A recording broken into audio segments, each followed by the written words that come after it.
O sub-20 sozinho, acho que não tem condição. Então, o sub-20 reforçado dos jogadores possíveis, 4, 5, 6, 7, quantos forem possíveis. Jogadores fundamentais, como Jorginho, Arrascaeta, por exemplo, jamais deveriam ir para um jogo como o de hoje, na minha opinião. Mauro César traz notícias aí do Flamengo e a opinião dele sobre se o Flamengo tem que jogar com o time titular ou não. Bora ver o vídeo.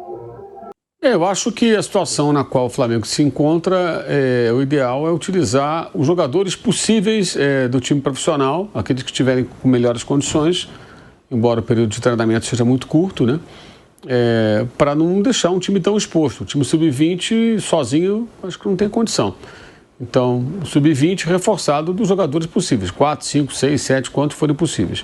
Jogadores fundamentais, como Jorginho, Arrascaeta, por exemplo, jamais deveriam ir para um jogo como o de hoje, na minha opinião, mas talvez você possa usar um dos zagueiros, um lateral, um outro lateral, um dos volantes, 2 ou 3 atacantes, né? E aí você vai compor ali com um ou outro menino. Acho que esse deveria ser o caminho. E preservar os jogadores mais importantes, não precipitar o lançamento desses caras. Aqueles que estiverem em melhores condições e tudo, que puderem jogar. O Pedro voltou a treinar até mais cedo por conta dele. Está em condição? Consegue jogar bem? 60 minutos? 45? Ok. Royal tem condição de jogo? Ayrton Lucas são laterais reservas? Ok. Everton Araújo, Alan, podem jogar? Cebolinha, Michael?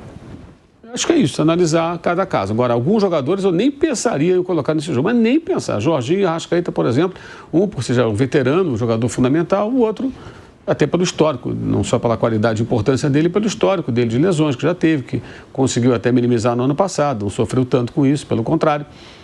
Então, acho que a questão é essa. Essa escolha vai ser feita hoje, vai ser uma decisão tomada em cima da condição dos jogadores. O planejamento não foi mal feito, a execução foi ruim. A execução por parte do time sub-20. Aí isso vai na conta do departamento de futebol.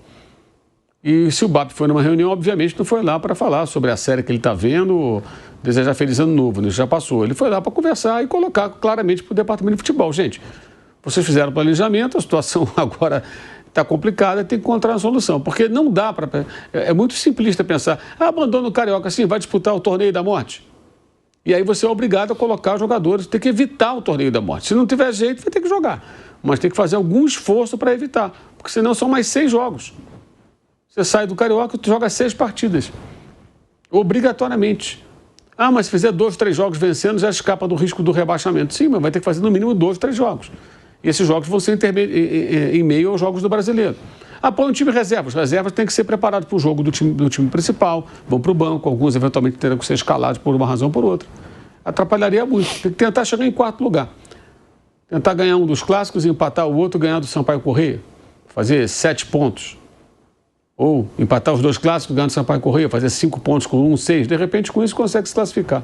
Em 4º, pelo menos. E tem que tentar. Então, o planejamento foi correto. A execução foi ruim, porque o time sub-20 não funcionou. E aí vai na conta do departamento de futebol, porque é o time sub-20 jogando pelo profissional. Ali é o time sub-20 representando o time profissional, sob a coordenação do Boto e até do Felipe Luiz, na minha visão. Acho que o Felipe Luiz tem que estar envolvido de alguma maneira. Não adianta botar só o Bruno Pivetti. O Bruno Pivetti tem que ser cobrado só ele quando for torneio de sub-20, jogando contra adversários dessa faixa etária e não contra adultos, né? Garoto de 18, 17 anos jogando contra adulto. Quantos anos tem o Wellington Silva do Volta Redonda que jogou semana passada? Vou até pesquisar aqui. Quando ele saiu do Flamengo Fluminense, ainda tinha lá o Unimed, tem tempo pra caramba. O Volta Redonda, por exemplo, que o Flamengo perdeu no final de semana, é um time que há poucas semanas ele foi rebaixado, mas estava na Série B. Jogando, por exemplo, contra o Red Bull...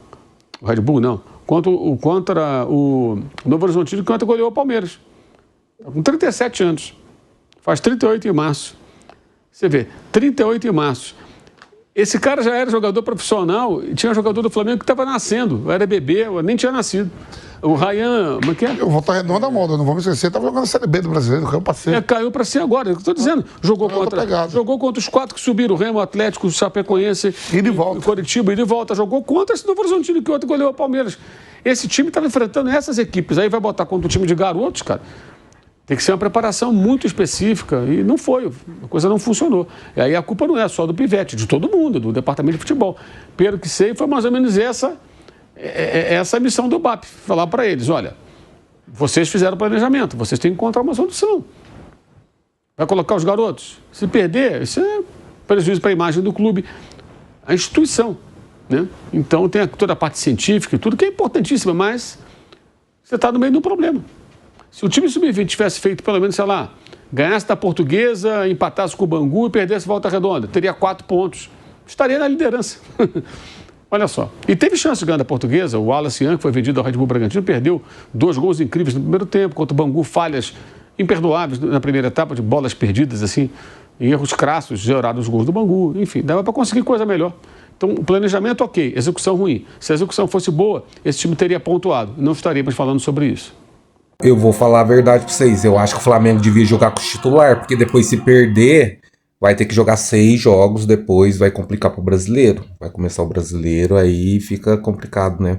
Tirar o titular pra jogar a repescagem do Carioca. Não sei se é repescagem que fala mais. O que vocês acham disso tudo? Deveria jogar com o titular ou com os reservas? Eu acho que não deveria nem ter começado com os reservas, devia ter mesclado, botado um ou outro. Tem muita gente aí que nem é titular, tipo Cebolinha titular.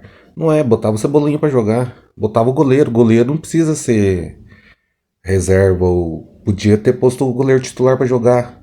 Pra ver se ele pega mais ritmo, não fica fazendo aquelas cagadas que ele sempre faz, né? O que vocês acham disso tudo? Se gostar do vídeo, deixe seu like e se inscreva no canal.